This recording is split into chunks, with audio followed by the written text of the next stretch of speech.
Happy Monday. It is May the 4th, I think.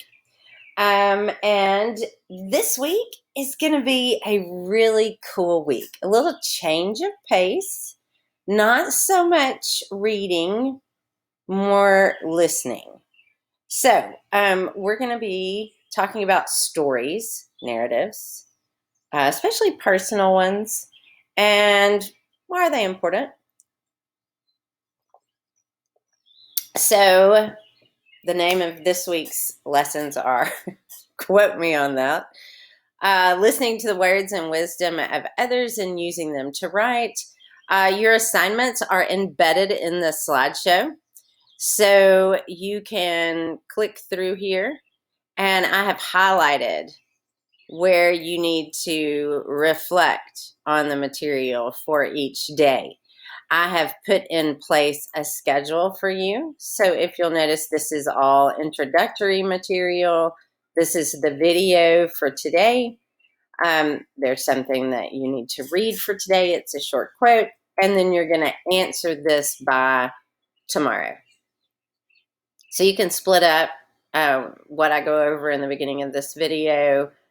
And then, do you like watch today and then write tomorrow on Tuesday. Then you've got Wednesday, watch the video, answer the prompt. Thursday, same thing, watch the video, answer the prompt. Please know these videos are very short, very short. Less than, I think the longest one is maybe 8 minutes, and it's the one for today. It's the one that gets us started. It explains the other ones that you're going to hear this week. And then on Friday, we're going to come in here and we're going to, choose a quote that inspires us. Again, something that someone else said, someone else's story, and talk about why that quote's really important for us. So that's your journal entry on Friday. This is all that you have this week. You're just working in this slideshow, and then you're going to turn this slideshow in by Friday. So, Miss Ritchie, can I finish it all today? Yeah, you can. But I would much rather you come back and spend some time with me and let me walk you through some things and maybe point out some things. But whatever works for you, man. I don't know your personal schedule. You do. Take care of you. Do that. All right, now, first things first. Ways to improve your grade. Through yesterday, you could improve your grade by watching Romeo and Juliet online at the Globe Theatre in London. It's over. Can't watch Romeo and Juliet anymore. However, the opportunity is still available.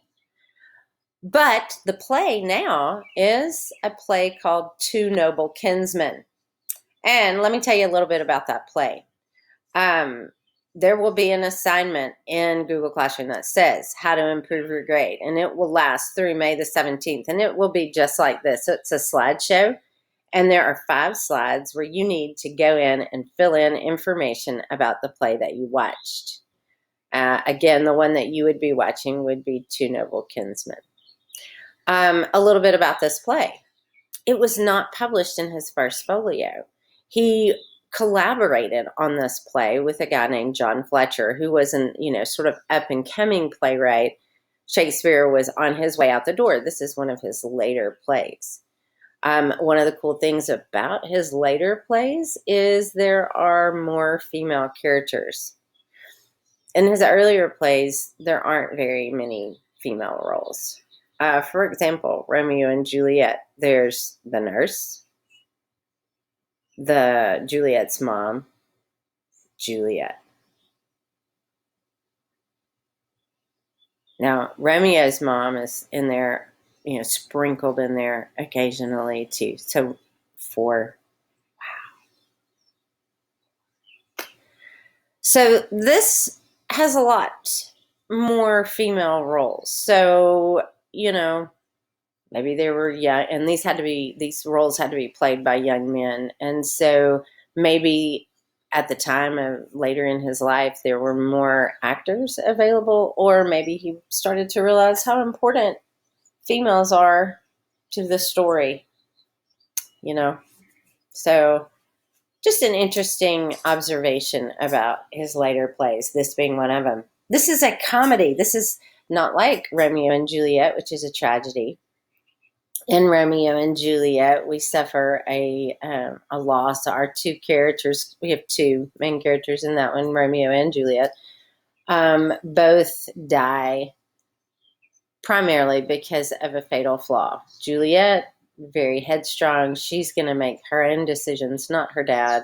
That's what kills her. And Romeo, Mr. I can't wait. I'm, very much a impulsive young man, and so that impulsiveness is what ultimately killed him. So, tragedies, there's a lesson there, but it comes at a very high price. Comedies, not so much. Comedies usually have great endings. They are centered around characters, usually lovers, who somehow cannot be together. There are all these obstacles in their way. Does this sound like Romeo and Juliet? Yes. Romeo and Juliet actually has traits of a comedy and a tragedy. So maybe it's a tragicomedy. So comedies, though, have this couple. There's usually things that keep them apart. It's usually like a parent who keeps them apart. Or there's like all these problems, like mistaken identities. They just miss each other. I mean, there's just all this crazy stuff that goes on in comedies. And the whole play is about them overcoming those obstacles.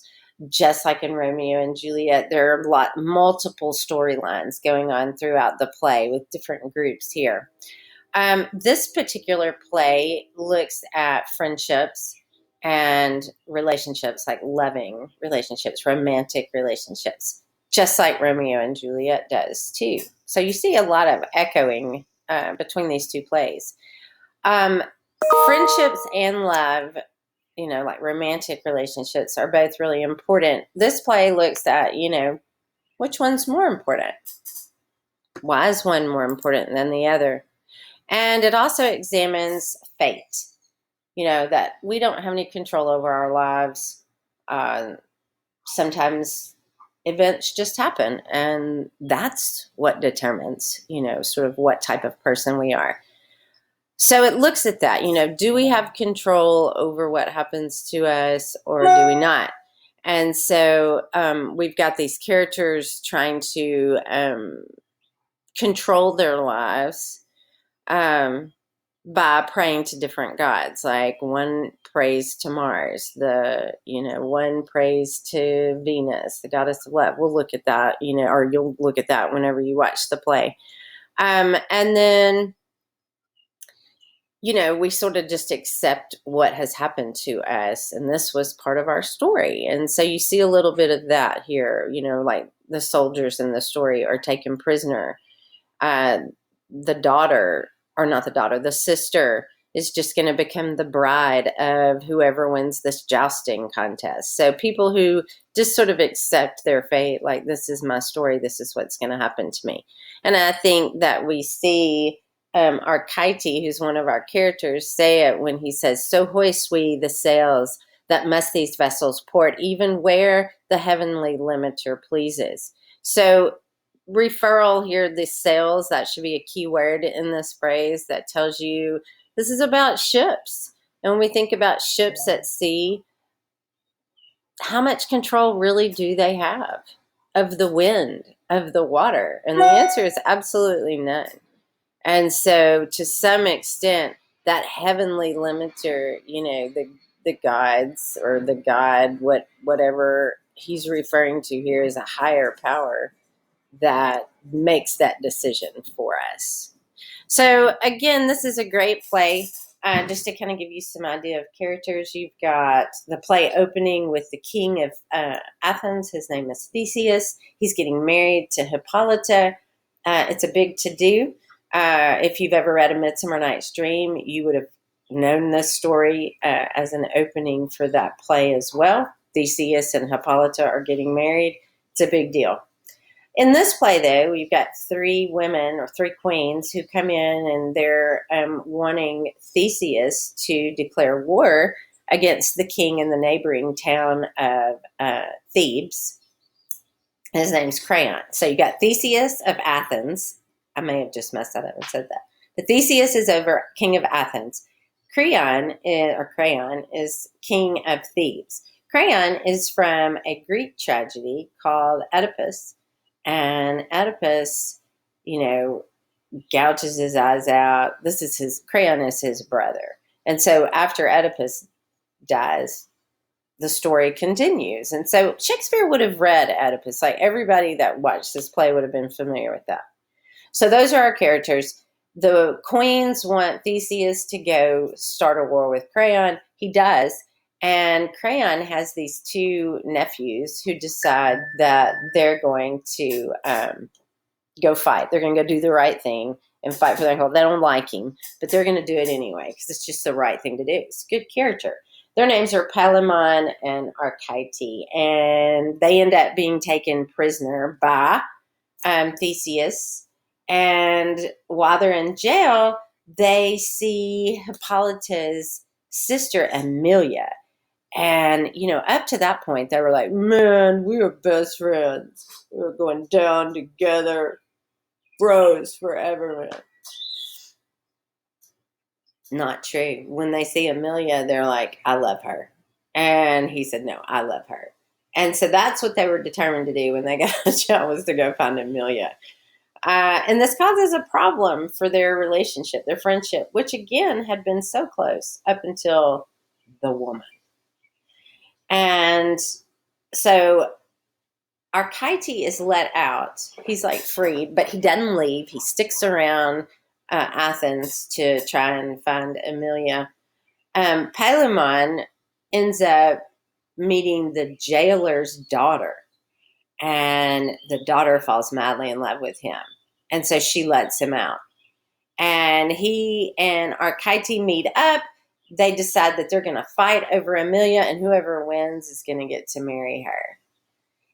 Theseus, the king, hears about it, and he's like, no, we're going to do this publicly. We're going to have a big joust, and whoever wins can marry her. Whoever loses, you're going to die. So, in the fight, Arcite goes to pray to the god of war, Mars. Palamon goes to pray to Venus, the god of love. And Amelia goes to pray to Diana, the goddess of virgins. And so they're all praying for, again, this control that they don't have. For the guys, they don't control whether they're going to live or die. For her, she has no control over who she's going to marry and where she's going to end up. And so this is that fake question that we see answered. Do you have control? Do they have control by praying to these gods? Or do they not? Do we have control over our own lives, or do we not? So they joust. Arcite wins. Palamon's going to be beheaded. But lo and behold, Arcite falls off his horse and dies. And it's in that dying moment that he understands that his friendship was really more important than the, love that he thought he felt for Amelia. He bequeaths her and his, relationship with her, because he was supposed to marry her, to him, sort of the grand gift of friendship. So that's kind of the outline of that story. Of course, there's rich details and stories. There's the story of the jailer's daughter. She goes crazy. So you want to watch it because it's really good. But just so you kind of know who the characters are and what the storyline is, that's what it is. That's due before May the 17th. This will be the last opportunity that you have to improve your grade. If you don't want to do this, if you want to do something else, please contact me and I'll work with you. All right, moving on. Since I just told you this great story, let's talk about how important stories are. Why are stories important, guys? Why are they important? Let's listen to that. Everyone loves a good story, whether it's a tear-jerking movie, drama unfolding in a soap opera, or a riveting page-turner. We humans become completely captivated by good stories. For most of human history, information has been shared in the form of stories. Our brains are programmed more for stories than they are for abstract ideas or facts.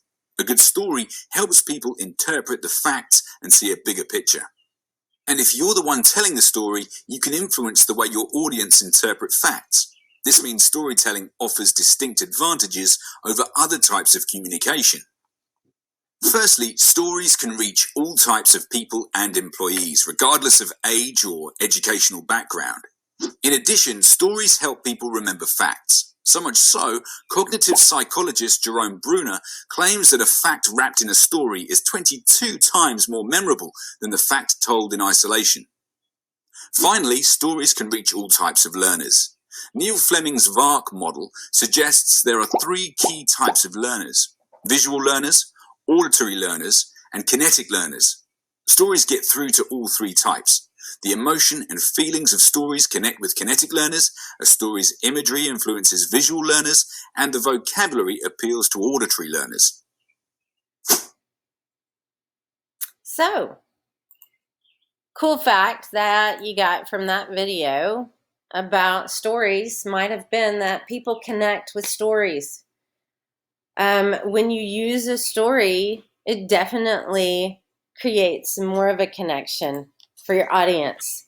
And so they're powerful. This is why we want to take some time to really think about why it's important to become a good storyteller. I know for me personally, being able to tell stories open lots of doors. I have gotten jobs. I got into college because I could write a really great essay where I told some stories about some lessons I had learned in life. So being able to tell a story can open doors for you. Things like college or a job. They are good because they allow us to sort of write our own story. It gives us power over our own lives. We help each other by telling stories. You know, when you have a friend maybe that is going through something, and you can see that over here, you know, they help us connect to people. If you are having problems and you're telling your story, then someone else hears that and they think, oh, it's not just me. They help us heal. You know, to go back and be able to tell a story about something that caused us a great deal of pain, to finally be able to say it and to talk about it means that we've kind of healed from it. Stories help us to understand our place in the world. If you're experiencing something as a teenager and you read other experiences of teenagers, then it makes you feel less alone. If you're an adult and you're struggling with being a parent and you read about other parents who struggle, you don't feel so alone. They help us learn how to act. We learn from history, thinking of the civil rights movement literature that we read. Those were great examples of what happens when hate, and just thinking of the story that I just told you about, Two Noble Kinsmen. What happens when hate is the dominant emotion? Nothing good comes from it. When love is the dominant emotion, we see grand acts, you know, grand gestures, and people doing things like putting their life on the line for what they believe in, giving away their most prized possessions, like him giving Amelia. So stories help shape our perspective. Again, we get to focus on, you know, what was positive or what was negative when we tell a story. When we focus on the positive, we're spinning our own story. We have control over what or how we see our own narrative, our own life story. They help us gain perspective. How many, you know, have read a story from the other side? You know, you may have felt like love was stupid until you read this story, and now you're like, oh, love really is important. So they can help us by showing us how somebody else sees a topic, somebody other than ourselves. It gets us out of these blinders and it allows us to see more perspectives on a problem. Stories help us understand other people, again, and their perspectives. And here's my favorite: stories pass down knowledge and morals. They are the great connector. They were handed down orally. And this is great because this leads us right into our next slide. They were handed down orally. People told stories around the fire, and those stories were repeated to the next generation, told to grandkids who told their grandkids. And, stories make us feel emotions like laughter. That's not an emotion. That's like joy, where we laugh, anger, or, sadness, and we cry. And so those are very powerful, and they stick with us. So that's why those stories kept being handed down over and over. And, you should know that whoever is telling the story rules society. That's really true. They are sort of dictating what we are focusing on. Great stories happen to those who can tell them. You have the power of your own story. What is your story like right now? What is your narrative? What is your character? Are you a hero? I'm a hero. In my story, I'm a hero. Totally a hero. And, the cool thing about stories is, again, we've always told them. We've always relied on them. They were passed down orally. Then we had the printing press in the 1600s. And so then we began to print stories, and people could read the stories on paper. Then we had radio, where we could broadcast stories and people could hear our voices, which was so much neater than just reading it. You could read it, but then you could also hear emotion by, someone's voice. Then we had motion pictures, where you could actually blend the two, the voice and the character, and the stories became even richer with television. Then we have, now we have computers, and now we have, phones, where we would just walk around with a little mini computer, and we have things like YouTube and Twitter and Instagram, or as I like to call it, Exchangeagram. Come on, guys, let's brainstorm this puppy. We're going to put the coffee in the pot, and we're going to let it percolate. I think it'll be helpful to explore what apps have been most popular. Go backwards or go forwards. Oh, and we could bin it, Fall out. Or categorize needle movers by type of user. All right, guys, I don't want to kill the momentum or the mojo that you have cooking, but to be fair with you, needles and categories, they don't use apps. People use apps. So I have an idea. Nowadays, people are taking pictures, right? They have their phones now. They're out. Something catches their eye. They want to take it, but then the photo's just sitting there. What if they take that photo and instantaneously put it out there on the line, and they share it with their friends? That's Instagram. It already exists. It's one of the most popular apps in the world. Facebook bought them for like $1 billion. Oh, no. Mine is very different than that. How is there something very different from that? Because on mine, you're taking the photo instantaneously. You're putting the photo out there on the line. Is it online? Yeah, I'm putting my photos out on the line, and I'm creating an exchange. Yeah, that's Instagram. But mine's more of a social sharing on the line that's happening. Online. Quick interjection. When you keep saying on the line, you do mean online. Stuart, you don't do that to a man. He's got $1 million idea right here. $1 billion idea. Even better, let him flow. Okay, that's all fine, but he's talking about something already invented. Oh my gosh, y'all. It's one of my favorites. Oh my gosh, Vince Vaughn's hilarious. So let's talk a little bit about Instagram. The ability to tell a story for personal use is very important, but it's also now very important because that's how we communicate. People don't really watch commercials on television anymore.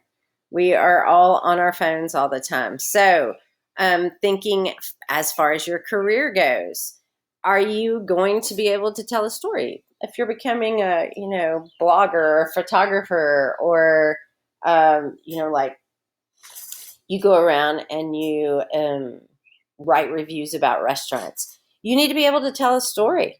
Again, it's an important part of business models that you be able to connect with people. So stories are important personally. They're important in the professional world. We are, over the next few days, going to listen to some stories from this group called StoryCorps. Today's video is the longest video, and we're going to listen to it, and then we're going to answer a question. he's given us some background about StoryCorps. What is it? Why does it exist? And we even get a little taste of a story today. So here we go.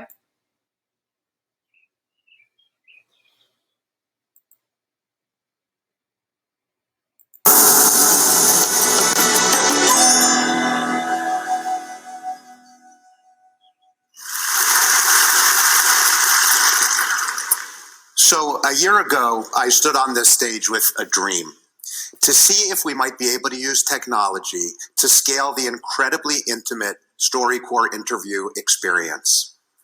With the TED Prize, we created an app that makes it possible to record a StoryCorps interview anytime, any place, and with one tap, upload it to the Library of Congress. At StoryCorps, we're in the empathy business, the business of human connection. Could the intimacy of these interviews be replicated on smartphones? Would people stay true to the spirit of the experience? I just didn't know. The day after my TED Talk, I had the chance to open up the app for the first time and see if anyone had started using it. Hundreds had, and new interviews kept popping up as I watched. I tapped play on one of these stories, and what I heard was beautiful and authentic, exactly what a StoryCorps interview is supposed to be. I listened to another and another. It was a profoundly moving experience. I understood at that moment that StoryCorps would never be the same. The interviews kept coming.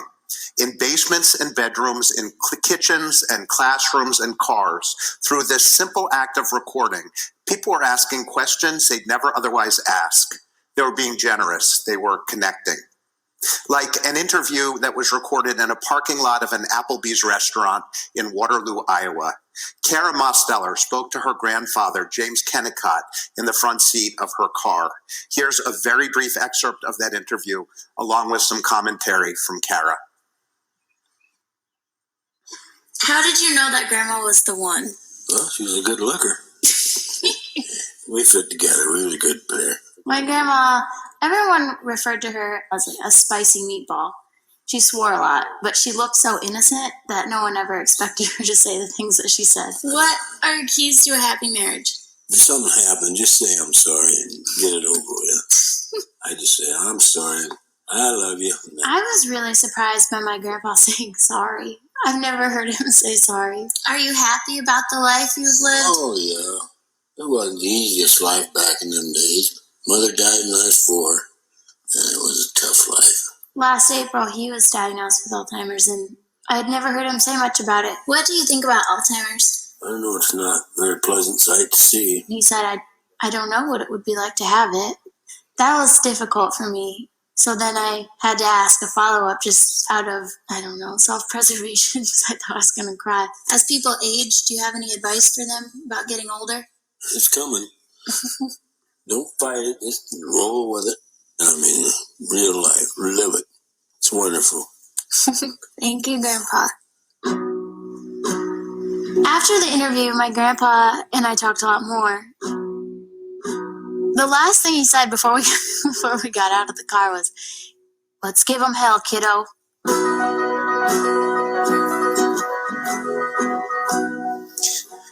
Over the next couple of months, we watched the app spread through tiny towns in the Deep South and Appalachia in the Midwest. Even though most of the participants had never heard of StoryCorps, they took to it instantly. And no matter where the interviews were recorded, what people talked about was remarkably consistent.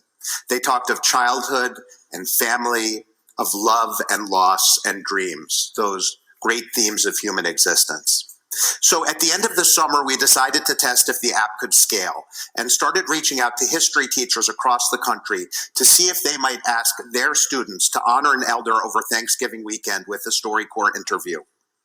We called it the Great Thanksgiving Listen and got quick buy-in from a host of education, media, and technology partners, including Google, who linked to this animation from their homepage on Thanksgiving week.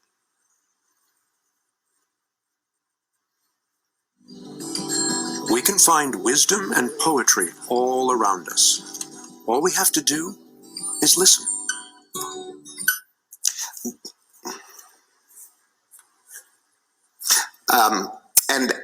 So Thanksgiving Day came, and we saw an uptick of interviews, but nothing remarkable.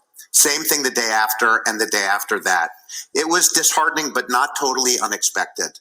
Then, Sunday evening, I got a text from a colleague telling me I should take a look at what was happening on the app, and I did.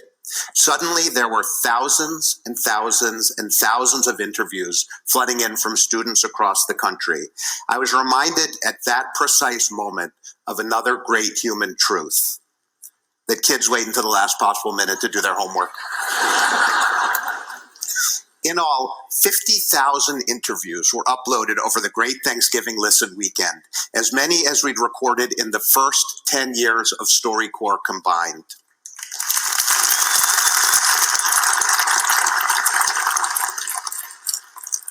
It would take years of listening 24 hours a day to get through these interviews. Here's just the quickest taste of what we've heard so far. So this is the Great Listen for 2015.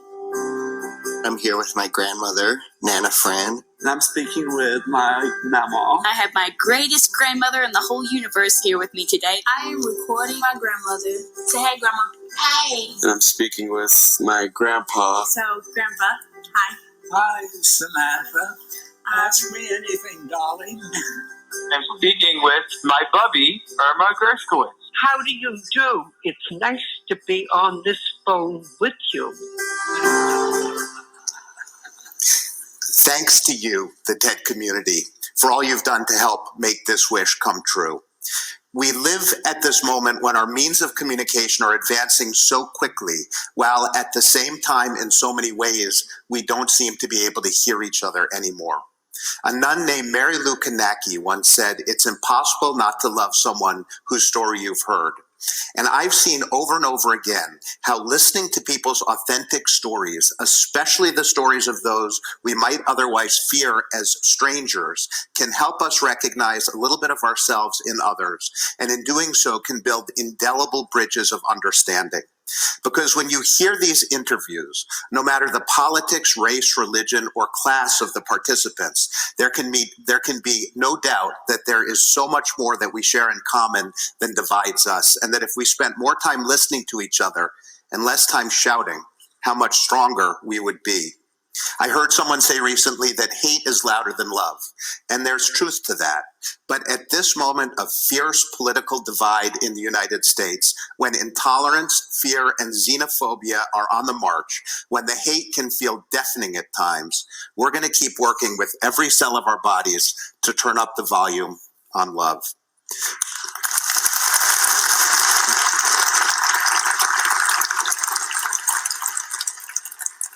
During this pilot year, 50,000 young people and their elders, 100,000 people participated in StoryCorps over a single weekend.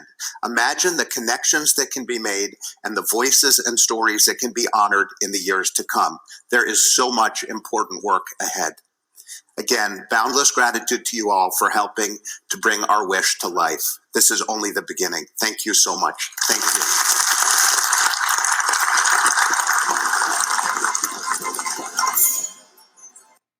All right, so StoryCorps, fantastic concept. If you want to look that up online and you want to pursue that personally, you can. You can interview a family member. Doesn't have to be a grandparent, I don't think. I think it can be anybody. I think it can be your parent. It could probably be a sibling or an uncle. It could be anyone. I encourage you to look it up. Here's how you spell it right here. Do a search about that if you're interested. Especially if, you're stuck at home. Might as well do something really cool. All right, so thinking about that, reading his quote right here, Dave's quote, he was our speaker today. I've learned about the poetry and the wisdom and the grace that can be found in the words of people all around us when we simply take the time to listen. So I want you to write about some of the things we can learn from listening to others. Reflect on that quote. Think about what our young lady learned in the video from her granddad, and simply click in the text box and type your answer. If you just saw me jump, here's a funny story for you. My husband and I fished all weekend. Like we went fishing every single day, and my husband got a crappie, and it's in our garage. Like he has a pet crappie. It's in there with a bunch of minnows and yeah.